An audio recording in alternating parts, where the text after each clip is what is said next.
Today, I'm gonna be sharing 5 hiking stories that sound fake, unbelievable, or even made up, but are actually 100% true. Now, to some of you, hiking might seem like a boring activity. I mean, how could an unbelievable story come from that? After all, you're just walking through the woods, right? Well, it turns out that some pretty scary, mind-blowing, and even downright insane events can happen just from walking through the woods. From a lost hiker surviving for weeks on just a half jar of salsa to a hiker who choked a mountain lion to death in order to save his own life, these stories are so outlandish that it would be hard for anybody to make this stuff up. And also make sure you watch all the way to the end of the video, because the last story that I'm gonna tell is just stupid, to be honest. And also make sure, if you haven't done so already, that you subscribe to the channel and help me get to my goal of 300,000 subscribers. To tell you the truth, my real goal is 1 million subscribers, but I think it's a little early for that. That's a little too ambitious. So 300,000, please help me get there. And if you already subscribed, thank you very much. All right, first story. On February 4th, 2019, Travis Kaufman went for a trail run on the hiking trails in Horsetooth Mountain open space, located about 20 minutes outside of Fort Collins, Colorado. Kaufman was training for his first ultramarathon, which was set to take place that coming June and was called the Dirty 30 50K. This race also just happened to begin on a trail called the Mountain Lion Trail, which in short time would provide a great source of irony for Kaufman. But for now, that name meant nothing to him, and why should it? The 31-year-old's trail run started off uneventful, but everything changed once he began running down the West Ridge Trail. At one point, he heard some leaves rustling in the brush behind him, and as an experienced hiker myself, I can tell you this is a creepy thing to hear, but it's not exactly uncommon. 99.99999% of the time, you just turn around and it's simply a squirrel or something like that. However, when Kaufman turned around, he had one of his worst fears confirmed true. There was a mountain lion 10 feet behind him, and it was getting closer. He put his hands up and he yelled, which is exactly what you're supposed to do if you see a mountain lion, but it was too late. Kaufman was quoted saying, "It immediately had its claws on me and I was like, oh shit, this is real. It immediately clamped onto my wrist. Then it was almost as if it was trying to climb up my body. It was a frantic flurry of paws. I felt a claw poke into my legs, and then it was swatting at my face, and I felt a big scratch on my cheek. Then I felt its claws dig into my shoulder as it tried to wrap itself around me." And as scary as all that sounds, it was just the beginning of the nightmare scenario for Kaufman. For the next 10 minutes, he battled the bold cat, eventually taking it to the ground and rolling off an incline on the side of the trail. Kaufman tried to hit the cat with rocks and sticks, but wasn't able to succeed in getting it to release his wrist from its jaws. However, Kaufman did finally settle on a winning and probably life-saving strategy when he brought his right leg up and got his foot onto the mountain lion's neck. He said, quote, "I stepped on its neck with my right foot, and just slowly, after a few minutes, I thought I would be getting close and then it would start thrashing again. I'd say another couple minutes later, it finally stopped moving." So just in case that wasn't clear to you, this dude saved his own life by choking the mountain lion to death. Now, this is obviously a super scary situation, and I don't want to take away from that at all. But I do just gotta say, that's some of the most badass shit I've ever heard in my life. He choked the mountain lion to death. So after the big cat was neutralized, Kaufman took off, and he still had to run 3 more miles before he was eventually able to get to safety. He was able to link up with a few other runners who helped get him to the hospital, and he ended up making a full recovery, with the only lasting impacts being some scars on his body and on his face in particular. Colorado Parks and Wildlife retrieved the dead mountain lion, and they determined that it was less than 6 months old and weighed 35 to 40 pounds. These kinds of things are extremely rare, so please do not let this dissuade you from hiking or trail running. Kaufman himself even said it best, quoting, "It's just one of those sensational stories. It's super rare. I just feel like I should go buy a bunch of lottery tickets." And the hiker in our next story might want to buy some lottery tickets as well. Now, generally when we think of national parks, we think of pristine, uninterrupted nature well beyond the reach of modern technology. We especially think this in reference to national parks in Alaska, which is the most remote state in the US by far. And so, of course, this would hold true for Katmai National Park, a park that is so inaccessible that the only way to reach it is by boat or by plane. With a description like that, it might surprise you to learn that you could walk through this extremely wild and remote park and yet still somehow find yourself walking right in front of a webcam live streaming to YouTube that very second. And for most of us, that's probably an unsettling thought, but for one man earlier this month, it was actually a godsend. Explore.org operates a number of webcams in natural places around the globe, and it just so happens that they operate one of them on Dumpling Mountain in Katmai National Park. My understanding is that this location was chosen so that viewers can tune in and hopefully catch a glimpse of the brown bears that roam throughout the national park. On Tuesday, September 5th, 2023, however, viewers were definitely not seeing any bears because the mountain was completely socked in by a thick fog. The weather was bad enough that I think it's safe to assume that pretty much any experienced hiker would have looked at it and come to the conclusion that it was not the right day to be hiking Dumpling Mountain. However, despite this bad weather, it appears that at least one man thought it would be tolerable to go for a hike that day, though he soon changed his mind after he started. Around 8 p.m. Eastern time, a Dumpling Mountain webcam viewer posted, quote, "There is someone distressed on the camera." And as it turns out, a man had entered the frame of the webcam, paused, and then gave a thumbs down before moving on. And as weird as this was, it got even weirder when the man came back into frame, this time mouthing the phrase, "Help me," and lost into the webcam. Clearly, the man was in distress, and the people that were viewing the live stream wasted no time contacting the Explore.org workers. After this, Explore.org alerted the National Park Service, and a rescue was initiated. Cynthia Hernandez is a spokesperson for the National Park Service and was quoted saying, "The park sent a search and rescue team to find the hiker who was caught in windy and rainy conditions with poor visibility. Park rangers found the hiker a few hours later unharmed and brought the hiker back to safety." And another incredible part of this story is that not only did the viewers of the webcam likely save the man's life,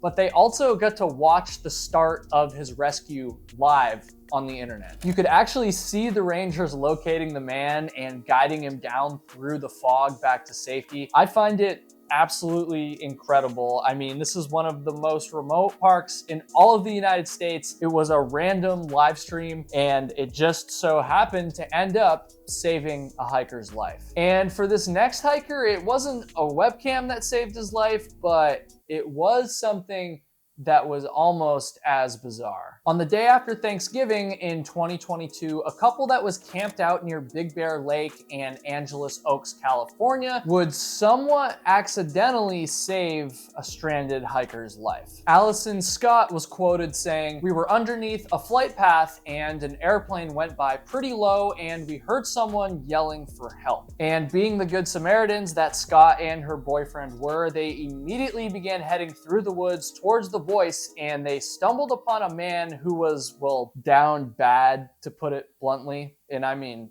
real bad. Quoting Scott once again, "My boyfriend is looking over the ridge and calling out, "Hey, I see you." He, referring to the man that they found, had a stick with a water bottle on it trying to signal he couldn't walk. His feet were extremely swollen and infected just from walking so much and possibly the cold where he was. The man told Scott and her boyfriend that his name was Eric, no last name that I'm aware of, and that he was from Oceanside, California. And then he told them something pretty incredible. This man, Eric, hadn't just been lost for a day or for a night or for even 2 nights. He had been lost for 2 entire weeks. And as if that wasn't incredible enough, get this. The only thing that Eric had to eat for the entire 2 weeks that he was lost was half of a jar of salsa. So I have a lot of questions about this. First of all, I couldn't find any sources that specified which trail this man, Eric, was hiking or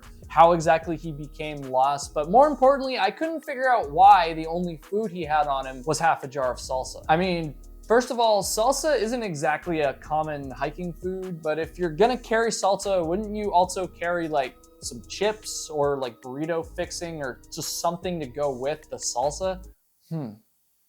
Well, either way, he survived. Turns out that humans can actually survive for weeks at a time with minimal or no food. According to research, most human bodies will fail around the 40-day mark, actually. And then you add in a little Tostitos or some Newman's Own, and hell, you could probably make it even longer. When Scott and her boyfriend found the lost hiker, they immediately called 911, and eventually a helicopter was brought in to rescue the man. Once he was examined, it was reported that he had minor injuries, but he was set to make a full recovery, which is a happy ending to what could have been an extremely spicy situation. I mean, a dicey situation, not spicy. That's for the salsa. And speaking of dicey situations, it doesn't get much more dicey than this next story. So imagine that you're taking a hike by yourself one day. In one moment, everything is chill. You're just kind of taking it all in, you're enjoying the scenery, you're relaxing, and then in the next moment,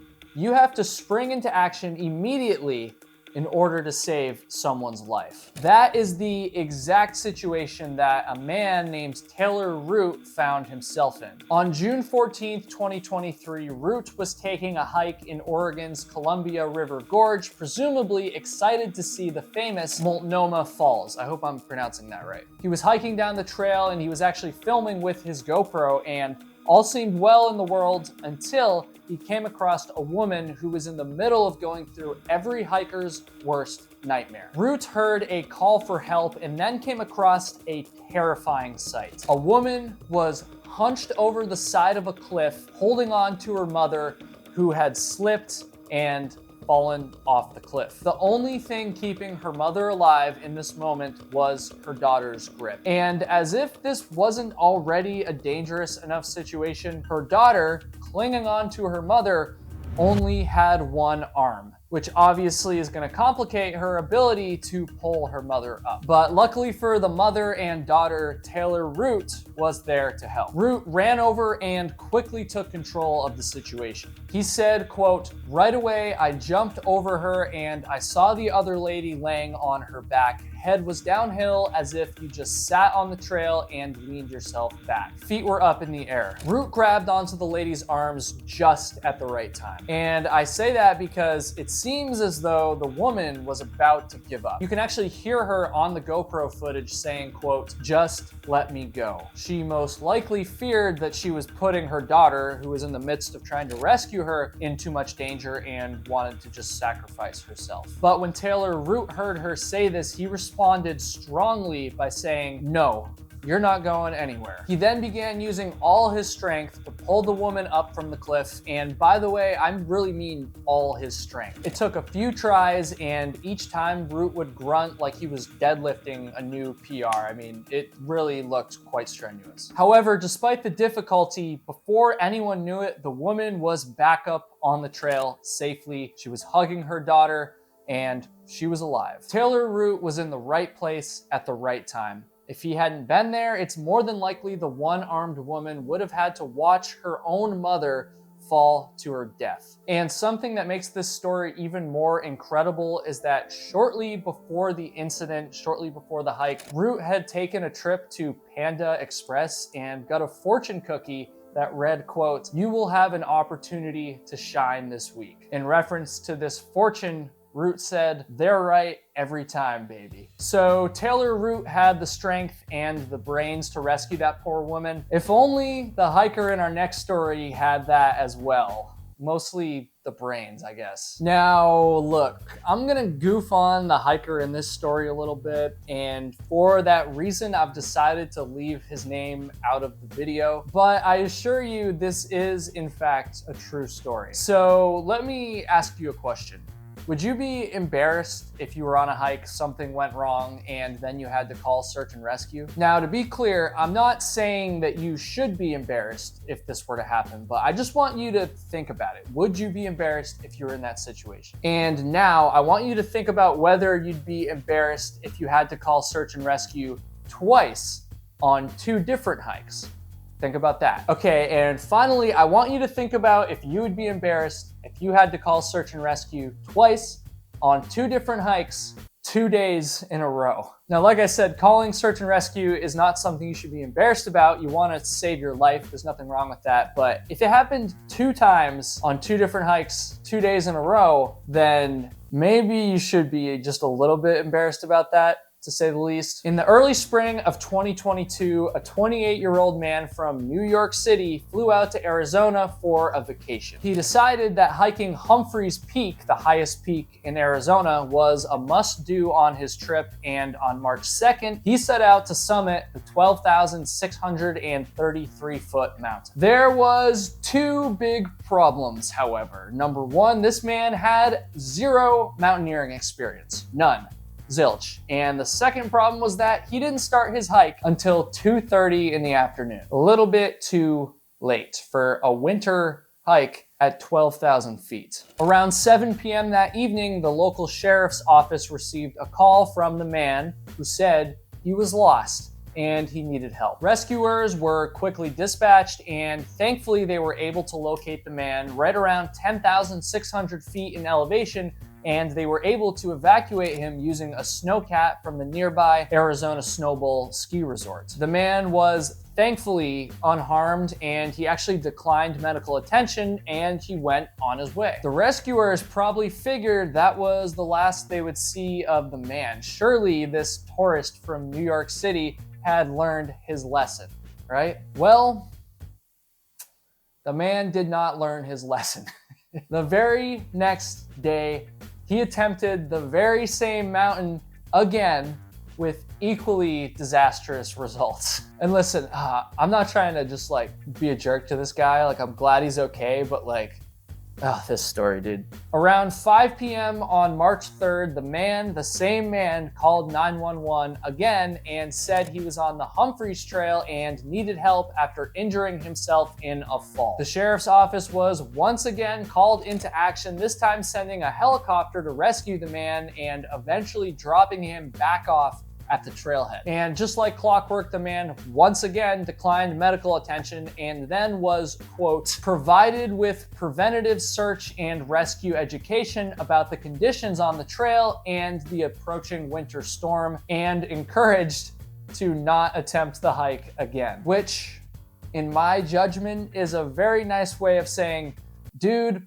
please stay the off the mountain. So apparently this time the man had started at 9 a.m., which I guess is better than 2:30, figuring that if he started at 9, he would have all the time in the world to reach the top of the mountain. In the afternoon, he actually joined up with a few other hikers who eventually decided to turn around because of the conditions, and the man actually followed their lead shortly after. And then while descending, he slipped in the snow, he scraped his leg, and began feeling dizzy and numb. His phone battery was dwindling, it was almost dead, and so he decided to call for help at that point. Listen, okay, don't get me wrong, I'm glad he was okay, and I'm certainly not suggesting that he or anyone else should ever hesitate about calling for help when they really need it. However, the reason I find this story so ridiculous and honestly almost unbelievable is because you'd think that most people would not attempt another hike of the same mountain after having to be rescued on that mountain less than 12 hours earlier. I don't know, man. I think this guy should have known better. Not to mention, it's also kind of reckless because you're tying up resources for search and rescue. You're putting them in danger. I don't know. Yeah, he should have known better, but I am glad that he's okay. And I'm also glad that this channel has over 200,000 subscribers. And I hope you'll join me in my goal to get this channel to 300,000. One more time, thank you guys so much for watching. I hope you enjoyed this, and I'll see you in the next one.